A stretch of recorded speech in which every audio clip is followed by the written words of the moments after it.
하나님께서 오늘 우리들에게 허락하신 말씀은 신약성경 사도행전 1장 8절의 말씀입니다. 오직 성령이 너희에게 임하시면 너희가 권능을 받고 예루살렘과 온 유대와 사마리아와 땅끝까지 이르러 내 증인이 되리라 하시니라.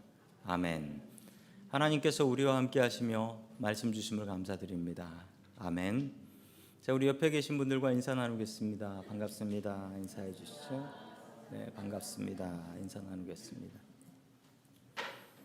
오늘 은혜를 기록하라 라는 제목을 가지고 하나님의 말씀을 증거하겠습니다. 어느 고등학생의 이야기입니다.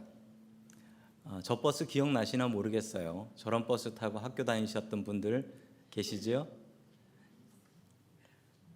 어떤 남학생이, 고등학교 다니는 남학생이 버스를 타고 가는데 같이 타고 가는 여학생이 너무나 마음에 들었습니다. 혼자 좋아하는데 말은 도대체 못하겠어서 연애 편지를 써가지고 가방 안에 넣어가지고 다니다가 기회가 되면 줘야지 라고 생각을 하고 있었습니다. 학교에 갔는데 그날 마침 학교에서 기말고사 친 성적표를 나눠줬습니다. 보니까 반에서 꼴찌를 했습니다. 성적표를 가지고 집에 오는데 버스 안에서 그 여학생이 타고 있는 거예요. 뭐 꼴등도 했겠다 뭐 이럴 거 없잖아요. 그래서 용기가 불끈 솟아올라가지고 그 여학생을 딱 가서 바라보고 여학생 가방에다가 연애 편지를 푹 집어넣고 버스에서 내린 거예요. 용기가 나지 않았어요. 이제 뭐 결과가 나오겠죠. 다음 버스를 타면은 이제 뭐 인사를 하든지 뭐 아니든지. 그리고 집에 와가지고 보니까 어머니가 야, 너 기말고사 친 성적 나왔지? 나왔다더라. 너 내놔라. 용감하게 그 꼴찌한 성적표를 어머니에게 딱 드리고 자기 방 가서 문 닫았습니다. 근데 잠시 뒤에 어머니께서 오시더니 이렇게 말씀하시는 거예요. 너 나랑 연애하고 싶냐? 수작 떨지 말고 성적표 내놔. 세상에 꼴찌한 성적표를 여학생 가방에다 집어넣고 어머니에게는 연애 편지를 줘버린 것입니다. 이 학생 내일 버스를 어떻게 타야 될까요? 누군가에게 편지를 써보신 기억이 있습니까? 연애할 때 편지들 써보셨나요? 요즘 젊은 사람들은 연애 편지를 잘 쓰지 않는답니다.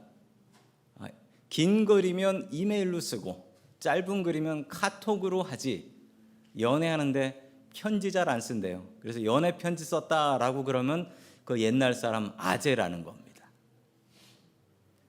오늘 성경을 보면 어떤 사람 하나가 나오는데 그 사람은 아주 긴 편지를 2장이나 쓰는 것을 볼 수가 있습니다. 바로 그 사람의 이름은 누가입니다. 2020년 사도행전을 통하여서 하나님의 말씀을 같이 은혜로 나눌 수 있기를 주의 이름으로 간절히 축원합니다. 아멘. 첫 번째 하나님께서 우리들에게 주시는 말씀은 은혜를 기록하라 라는 말씀입니다. 은혜를 기록하라. 우리 사도행전 1장 1절의 말씀을 같이 읽겠습니다. 시작. 데오빌로니 나는 첫 번째 책에서 예수께서 행하시고 가르치신 모든 일을 다루었습니다. 아멘. 첫 번째 책은 무슨 책이냐면 설명이 나오지요. 예수께서 행하시고 가르치신 모든 일을 다룬 책입니다. 이 책이 무슨 책이냐면 누가복음입니다. 이 책이 누가복음이에요. 누가복음을 썼던 누가가 사도행전도 썼던 것입니다. 누가는 어떤 사람이었을까요? 누가는 의사였고 그리고 유대인이 아닌 이방인이었다라고 합니다. 게다가 바울의 제자였고 또한 바울의 동역자로서 옆에서 돕는 역할을 했지요. 심지어 바울이 로마 감옥에 붙잡혀 갔을 때도 바울은 누가와 같이 있었습니다. 예나 지금이나 의사는 똑똑한 사람이 하고 또한 의사라는 직업은 안정적이고 돈 많이 버는 직업입니다. 그러나 누가는 자신의 평안함과 안정을 내려놓고 바울과 함께 목숨 걸고 복음 증거하는 일에 최선을 다하게 됩니다. 사도행전은 바울을 옆에서 바라본 누가의 눈으로 쓴 책입니다. 바울이 어떻게 예수님을 만났고 바울이 어떻게 예수님의 사도가 되었고 바울이 어떻게 복음을 전하다가 로마 감옥에 붙잡혀 갔는가를 바로 옆에서 본 누가의 눈으로 기록한 책입니다. 기록하는 사람이 되십시오. 저도 나이를 조금씩 먹다 보니 저도 기억이 조금씩 나빠지고 있습니다. 기억이 나빠지는 제가 하는 일은 기억이 나빠질수록 저는 더 적습니다. 기록을 해요. 기억이 자꾸 나빠지니까 제가 할 일은 기록하는 일밖에 없다라는 생각이 들더라고요. 언젠가 우리도 사람들의 머릿속에서 지워지는 날이 올 것입니다. 어떻게 하면 우리가 기억될 수 있을까요? 우리가 무엇인가 우리를 기억할 수 있는 것을 남겨놓으면 기억이 되겠지요. 글을 쓰시고 글을 남기십시오. 사랑의 고백은 잠시 있다 사라집니다. 그러나 사랑의 편지는 영원히 기억될 수 있습니다. 왜냐하면 기록이 기억을 이기기 때문입니다. 아무리 기억력 좋은 사람도 기록자라는 사람을 절대로 이길 수 없습니다. 기록하는 사람이 되십시오. 지난주에 많은 분들이 성경 필사, 성경 쓰기에 참여를 해 주셨습니다. 너무나 감사합니다. 그럼에도 불구하고 아직도 자리가 조금 남아 있으니 꼭 참여해 주시면 감사드리겠습니다. 우리 아이들이 참 많이 참여했고 아이들 중에는 한글로 쓰겠다라고 다짐한 학생들도 있습니다. 저렇게 해서 우리의 성경을 남겨놓게 된다면 우리 후손들이 이 성경 보겠지요. 우리의 자식들이 교회의 역사적인 성경이니까 이 성경을 보겠지요. 그리고 내가 어렸을 때 썼던 성경, 그리고 우리 돌아가신 아버지, 어머니가 썼던 성경이라고 기억하겠지요. 누가는 은혜를 받았습니다. 그런데 그 은혜를 머리로만 기억하지 않고 글로 적었습니다. 우리는 누가가 누구인지 잘 모릅니다. 만나본 사람도 아니고요. 2000년 전에 살았던 어떤 이방인 의사라고 합니다. 그 사람이 받은 은혜를 자기 스스로 간직하고 그리고 말로 나눴다면 우리는 누가복음이나 사도행전을 볼 수가 없었을 것입니다. 그러나 누가는 자신의 은혜를 글로 기록하여 남겼습니다. 그 남긴 덕분에 우리는 그의 글을 보고 은혜를 받고 있습니다. 은혜를 기록하십시오. 기록하지 않으면 잊어버립니다. 잊어버리게 되면 우리의 마음속에는 은혜가 아닌 불평만 차오르게 되는 것입니다. 얼마 전에 LA를 갔다 왔는데 LA의 기독교 서점에 가니까 재밌는 걸 팝니다. 요즘 옛날에는요 다이어리라고 1년치 다이어리 날짜 나온 거 많이 팔았고 가지고 다녔잖아요. 그런데 이 전화기 나오고 나서 그거 안 팔린답니다. 그런데 이번에 가보니까 또 다이어리 같은 게 많이 쌓여 있더라고요. 이건 뭔가 하고 보니까 다이어리가 아니에요. 감사노트예요. 감사노트예요. 이게 무엇이냐면 자신의 감사거리를 기록하는 거예요. 어떤 사람은 자신의 불평거리를 기록하며 사는 사람이 있습니다. 자신의 마음속에 그 불평거리들을 가득 적어놔요. 우리 믿는 사람들은 다르지요. 그 불평거리를 기도거리로 바꿉니다. 그래서 기도거리를 적습니다. 그런데 더 훌륭한 사람은 어떤 사람이냐면요, 내 기도가 응답된 것을 보고 그 응답된 걸 감사거리로 적어요. 이런 사람은 당할 수가 없습니다. 이런 사람은 이길 방법이 없어요. 감사거리를 적는 사람이 되십시오.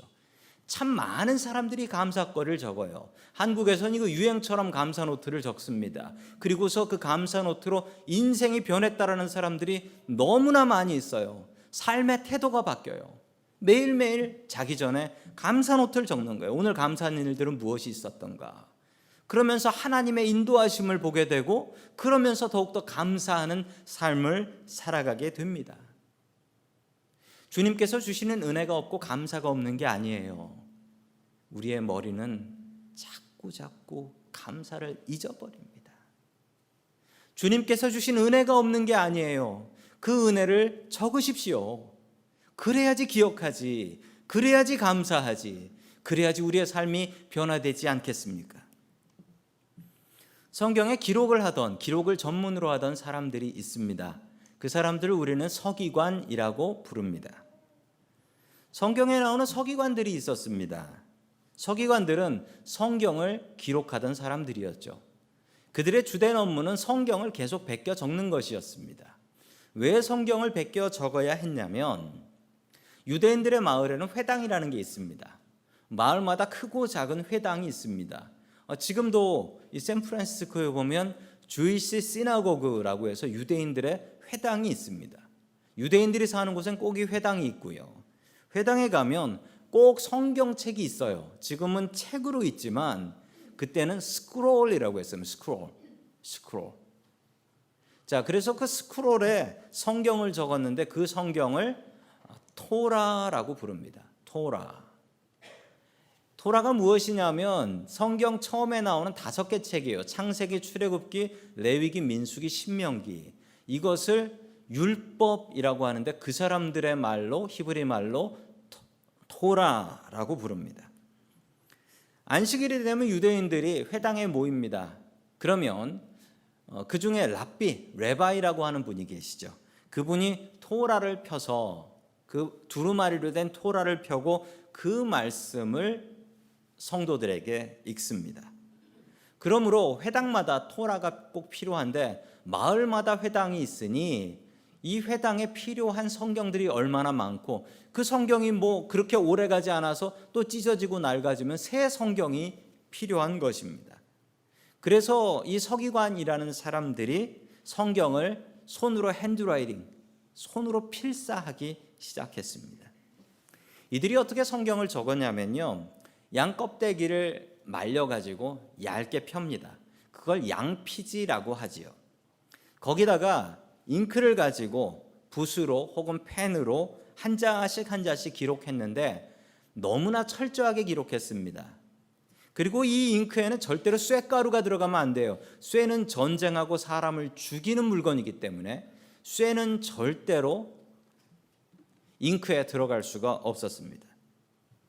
그리고 성경을 기록할 때는 최소한 3명이 필요했습니다. 왜 3명이냐면 한 사람은 쓰고 2사람은 앞에서 틀리나 감시합니다. 2사람은 틀리나 보고 있는 거예요. 그리고 한 사람은 열심히 적습니다. 원본을 넣고 그리고 사본을 베껴 쓰는 것이죠. 그리고 하나님이라는 글씨가 나오면 지금까지 쓰던 새 펜이나 붓을 버리고 새 펜으로 했습니다. 새로운 펜으로. 하나님이라는 말은 무조건 새 펜으로. 그리고 하나님이라는 글씨가 나오면은 무조건 옆에 있는 목욕통으로 가서 목욕하고 몸을 씻고 그리고 하나님이라는 글씨를 적는데 심지어 이 글씨를 적으면서 하나님이라는 이 단어를 이 부정한 입으로 읽을 수가 없어서 읽지 않다 보니 이 말을 지금도 읽는 법을 아무도 몰라요. 글씨는 있는데 읽는 방법을 아무도 모릅니다.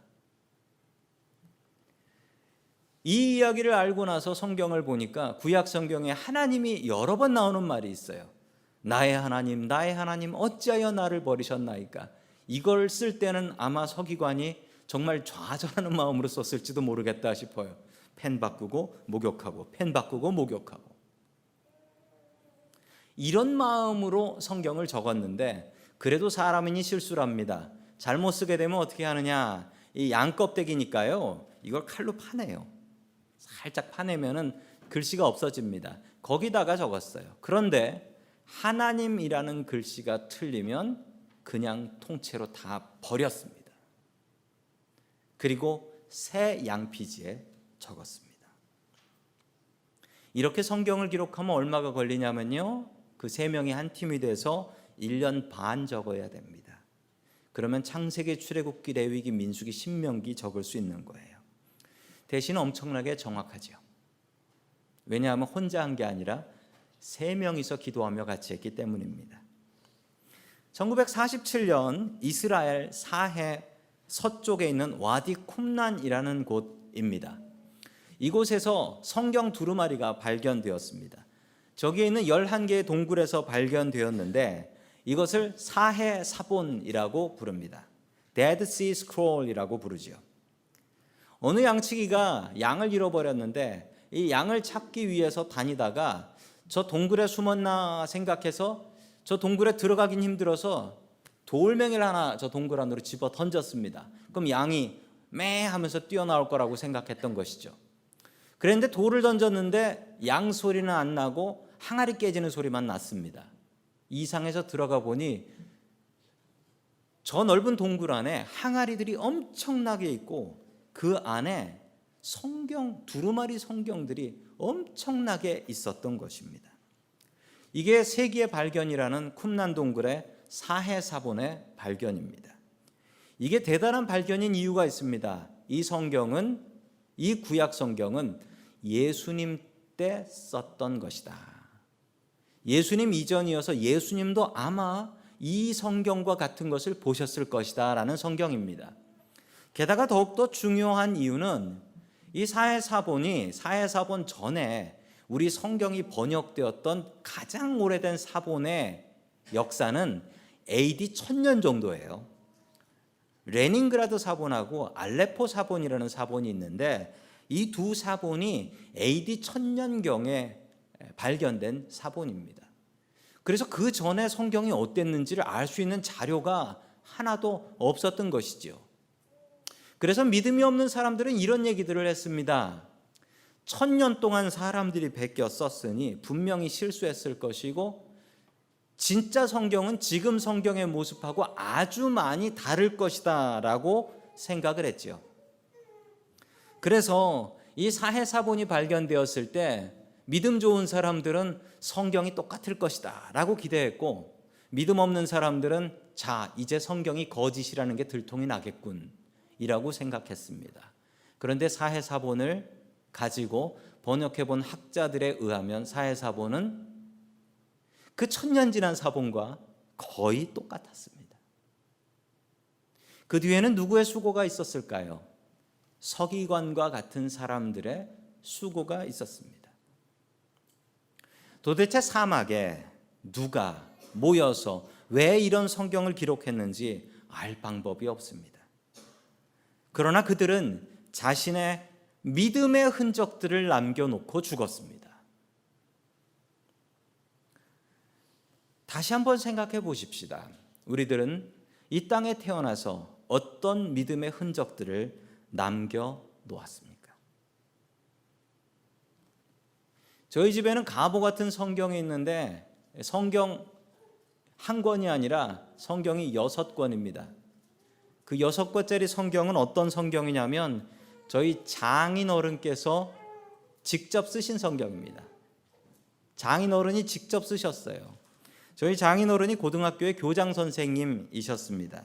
교장 선생님으로 섬기시면서 교장 선생님이시니까 수업은 없었어요. 수업이 없어서 시간들이 있으면 장인어른께서는 꼭 성경을 적으셨습니다. 신문 보지 않고 TV 보지 않고 인터넷 하지 않고 성경을 적으셨어요. 학교에 문제가 있고 어려움이 있을 때마다 그냥 다른 생각하지 않고 성경을 적으셨습니다. 작년에 한국 방문했는데 장인어른이 그런 간증을 하셨습니다. 힘겹고 어려울 때마다 성경을 적었더니 하나님께서 그 문제를 해결해 주시더라. 그리고 더 좋은 학교를 만들어서 동네에 소문나게 하시더라. 그리고 이런 소문이 났답니다. 성경 쓰면 복받고 문제 해결 난다. 저한테 이런 간증을 해 주셨습니다. 은혜를 나누면 내가 나눈 은혜를 들은 사람들이 은혜를 받을 것입니다. 그러나 이것을 기록하게 되면 이 기록은 잊혀지지 않을 것입니다. 누가는 자신의 은혜를 기록했습니다. 그래서 기록한 그 책들이 성경이 되었습니다. 우리에게까지 그 은혜를 전하고 있습니다. 우리는 기록해야 됩니다. 우리에게 주신 은혜를 기록해야 됩니다. 우리가 받은 감사의 제목들을 기록해야 됩니다.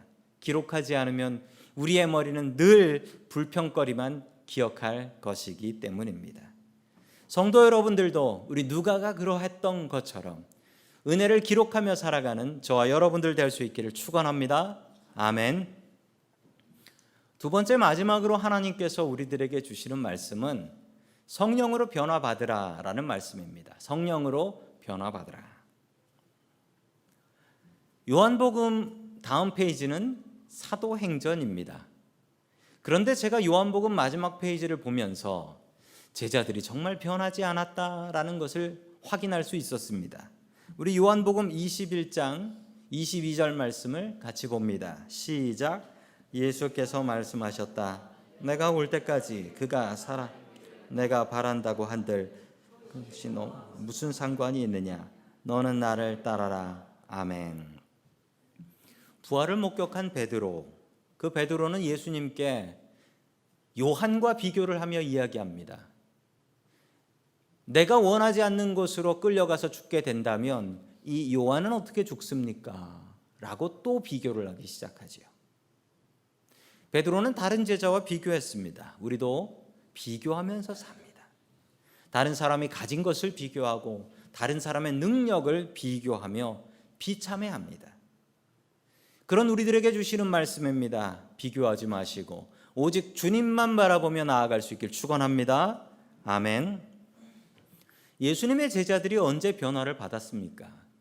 제가 성경을 살펴보면 예수님의 제자들은 예수님께서 십자가에서 돌아가실 때 전혀 바뀌지 않고 도망갔습니다. 예수님께서 돌아가셨다가 부활하셔서 나타나셨을 때 제자들은 변했냐고요? 변하지 않았습니다. 오늘 이 말씀 보십시오. 예수님께서 부활하신 몸으로 나타나셨는데 똑같은 욕심 갖고 다른 제자와 비교하고 있지 않습니까? 사도행전이 시작했을 때 그들은 변화되었을까요? 역시 변화되지 않았습니다. 우리 사도행전 1장 6절의 말씀을 같이 봅니다. 시작. 사도들이 한자리에 모였을 때 예수께 여쭈었다. 주님께서 이스라엘에 나라를 되찾아 주실 때가 바로 지금입니까? 아멘. 제자들은 아직도 변하지 않았어요. 하나님 나라는 생각도 없고 천국은 관심도 없고 이들의 관심은 주님 천국 가시기 전에 아니 이스라엘이 언제 독립국가가 됩니까? 언제 저 로마를 물리치고 우리 이스라엘이 독립국가로 설 수 있습니까? 바로 지금입니까? 이렇게 물어보고 있는 것입니다. 왜냐고요? 이스라엘의 독립국가 되면 이 제자들이 높은 자리에 올라갈 수 있기 때문에 제자들은 하나도 변하지 않았습니다. 어쩌면 이렇게 변하지 않을까요?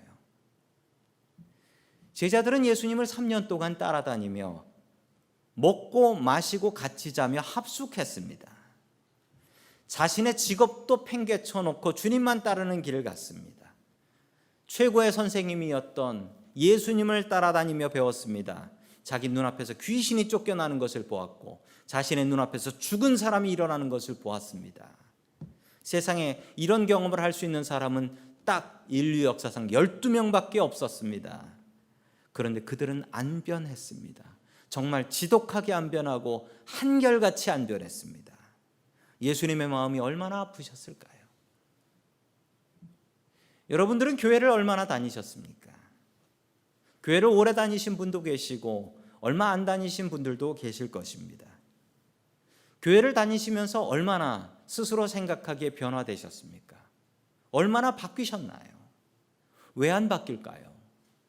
왜 이렇게 교회를 오래 다녀도 나는 변화되지 않고 성령 충만한 삶을 살지 않는 것일까요? 그 이유를 예수님께서는 이렇게 설명하고 계십니다. 우리 사도행전 1장 8절의 말씀 같이 봅니다. 시작. 오직 성령이 너희에게 임하시면 너희가 권능을 받고 예루살렘과 온 유대와 사마리아와 땅끝까지 이르러 내 증인이 되리라 하시니라. 아멘. 오직 성령이 너희에게 임하시면 이게 정답입니다. 우리의 인생에 성령이 임하지 않으면 그 사람은 변하지 않는다라는 것입니다. 스스로 생각하기에 나는 성령의 도우심 없이도 변할 수 있어 라고 생각하는 분도 계실지 모릅니다. 저 사람 독해서 마음 먹은 대로 한다, 그런 사람도 있습니다. 그런데 그런 사람들이 더 문제입니다. 그 사람들의 주인은 하나님이 아니라 그 사람 마음속의 주인은 자기 자신이기 때문에 그렇습니다.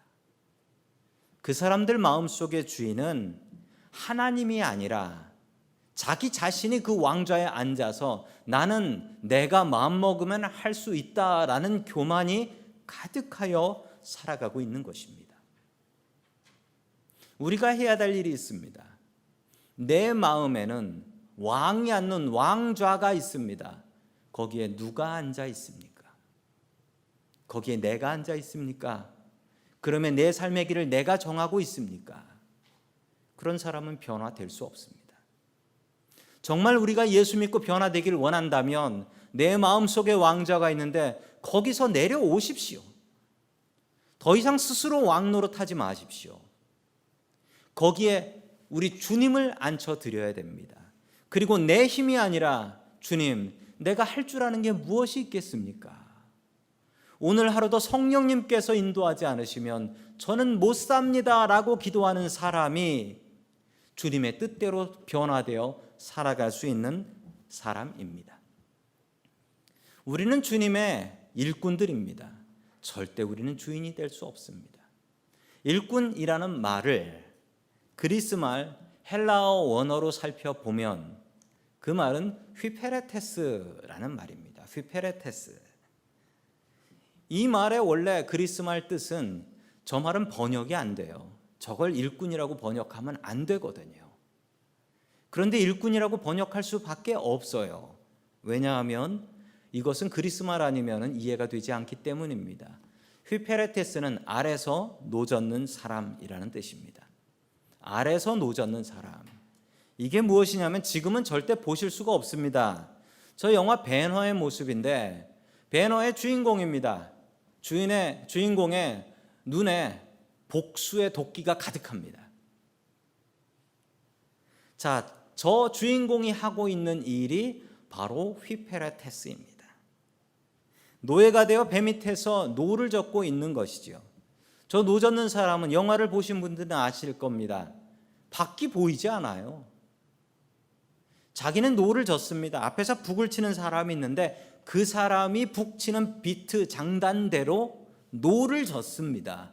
더 빨리 저으라면 빨리 젓고 느리게 저으라면 느리게 젓고 힘이 남는다고 더 빨리 저으면 안 되고 힘이 없다고 남들보다 적게 저으면 안 됩니다.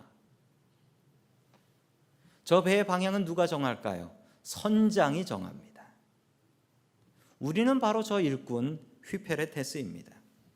우리의 삶의 방향을 우리가 스스로 정할 수 없습니다. 주님께서 주시는 힘으로 노젓고 나가야 됩니다. 우리는 믿음의 공동체입니다. 오늘 새 일꾼들을 임명합니다. 힘 낳는다고 남들보다 오버페이스해서 더 많이 하면 안 될 것이고 바쁘다고 해서 남들보다 더 적게 일해서도 안 될 것입니다. 그래서 사도 바울은 우리들에게 이렇게 이야기합니다. 맡은 자에게 구할 것은 충성이라고 합니다.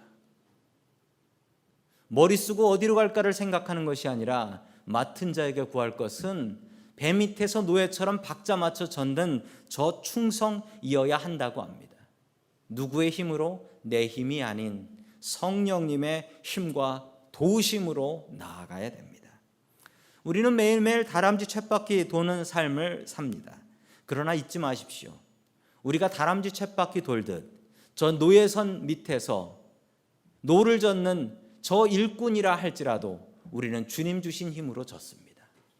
매일매일 우리의 삶을 살아감에 있어서 주님 주시는 힘으로 노젓게 하여 주시옵소서. 그리고 이 배의 방향은 주님께서 정하여 주시옵소서. 기도하는 저와 여러분들 될 수 있기를 축원합니다. 아멘. 또한 성령이 우리에게 임하시면 권능이 온다라고 합니다. 그리고 예루살렘과 온 유대와 사마리아와 땅끝까지 이르러 복음을 증거한다라고 하는데 여기서 증인이라는 말이 나옵니다. 증인은 그리스 말로 마르투스라고 합니다. 이 증인은요, 두 가지 뜻이 있어요. 이 증인은 말 그대로 법정에서 증거하는 사람입니다. 그런데 당시 법정에서 증거를 하는데 위증이라고 하죠. 거짓말을 하게 되면 무슨 벌을 받게 되냐면 심한 벌을 받거나 심지어는 죽임을 당할 수도 있었습니다. 그래서 증인이라는 말에는 순교자라는 뜻이 있습니다. 당시 수많은 크리스찬들은 저 증인으로 붙잡혀가 재판을 받았습니다. 로마는 재판을 하고 사람을 처벌했으니까요. 그런데 재판을 받고 나서 나는 그래도 예수를 믿습니다 라고 하면 너는 죽는다. 순교자의 길을 걸어갔기 때문에 증인에는 순교자라는 뜻도 있었던 것입니다. 제자들은 변화를 받았는데 성령님께서 임하시고 그리고 나서 제자들의 삶은 변화되었습니다. 예수님과 같이 걸어갈 때도 그들의 삶은 변하지 않았지만 사도행전 2장에서 오순절 마가다락방에 성령을 체험하고 나니 그들의 인생은 변화되었던 것입니다. 그들의 인생이 변화되었던 그 증거는 사도행전에 꼼꼼히 기록되어 있습니다. LA에 내려가서 한국신문을 보니까 한국신문에 여러 관광들이 있더라고요. 유럽 관광도 있고 한국 의료 관광 뭐 이런 것도 있더라고요. 한국 가서 건강검진하는 관광 이런 관광도 있는데 아니 좀 이상한 관광이 있습니다. 뭐 아시는 분들은 아시는데 산티아고 순례길이라는 관광이 있더라고요. 저걸 교회 다니는 사람들만 가는 게 아니더라고요. 자, 저쪽 프랑스에서부터 시작하는 길인데 쭉 스페인을 걸어가 가지고 저 맨 마지막 바닷가 산티아고라는 곳까지 가는 길이랍니다. 780km를 걷고요. 마일로는 500마일 정도가 되는데 거리감이 안 오시는 분들은 샌프란시스코에서 샌디에고까지 걸어가는 길입니다. 엄청나게 먼 길이죠. 빠른 사람은 30일, 느리게 걸으면 40일에서 50일 걸리는 길입니다. 왜 저 길을 걸어가냐고요? 저 길이 아름답기 때문이죠. 저런 길입니다. 전 세계에서 가장 유명한 트레일이라고 해요. 전 세계에서 수많은 사람들이 저 길을 걸으려고 옵니다. 그런데 저 길을 걸었던 사람 바로 사도 야고보입니다. 저 길의 끝에 있는 동상입니다. 사도 야고보의 동상이에요. 야고보가 누구냐면 여러 야고보가 나오지만 그 중에 예수님의 동생 야고보가 아니고요. 성경에서 예수님께서 3명의 제자 뽑아 가실 때 베드로, 야고보, 요한 할 때 그 야고보입니다. 예수님께서 아끼셨던 3명의 제자 중에 하나였고 갈릴리의 어부였던 사람이지요. 분명히 스스로 자기는 높은 자리에 올라갈 거라고 생각하며 자신의 어머니까지 부탁해서 예수님께 내 아들 야고보와 요한은 넘버1, 넘버2로 올려주십시오 했던 그 야고보, 자리 욕심이 있었던 그 야고보입니다. 이 야고보는 어떻게 되었냐면 사도행전 12장에 나옵니다. 그는 목이 잘려서 제자 중에 가장 먼저 순교해 죽습니다. 그가 왜 그랬을까요? 그는 성령의 충만함을 받고 변화를 받았습니다. 그리고 예루살렘과 온 유대와 사마리아와 땅끝, 그래 나는 땅끝 가서 복음을 전한다. 당시 사람들이 생각하던 땅끝이었던 스페인 마지막 도시 산티아고까지 가서 복음을 증거했던 것입니다. 그가 복음을 증거하자 유대인들은 야고보를 다시 붙잡아 와서 예루살렘에서 그의 목을 잘라서 죽입니다. 야고보의 제자들은 그의 고향인 갈릴리를 생각지 않고 마지막까지 복음을 전했던 저 산티아고에 자기 스승님의 목과 몸을 가지고 가서 묻어드립니다. 산티아고 순례의 길 마지막에 야고보의 무덤이 있습니다. 그리고 그 가는 길마다 이정표에는 이런 표시가 있습니다. 조개 표시인데 저 조개 표시는 갈릴리의 어부였던 야고보가 이 길을 인도한다라는 것을 기념하기 위하여 저 조개 그림을 보면서 길을 가게 되어 있습니다. 야고보는 성령이 충만하여 그의 삶에 변화가 있었습니다. 2020년 여러분들은 올 한 해 어떤 것이 변화되기 위하여 기도하고 다짐하셨습니까? 그 결심을 자신의 힘으로 하지 마시기 바랍니다. 그 결심을 기도로 성령님의 도우심으로 이루어 가시길 원합니다. 매일매일 성령님의 도우심을 바라십시오. 주님, 오늘도 주님의 힘으로 살 수 있게 도와주시옵소서. 매일매일 성령의 도우심을 바라며 성령으로 변화되는 저와 성도 여러분들 될 수 있기를 주의 이름으로 간절히 축원합니다. 아멘.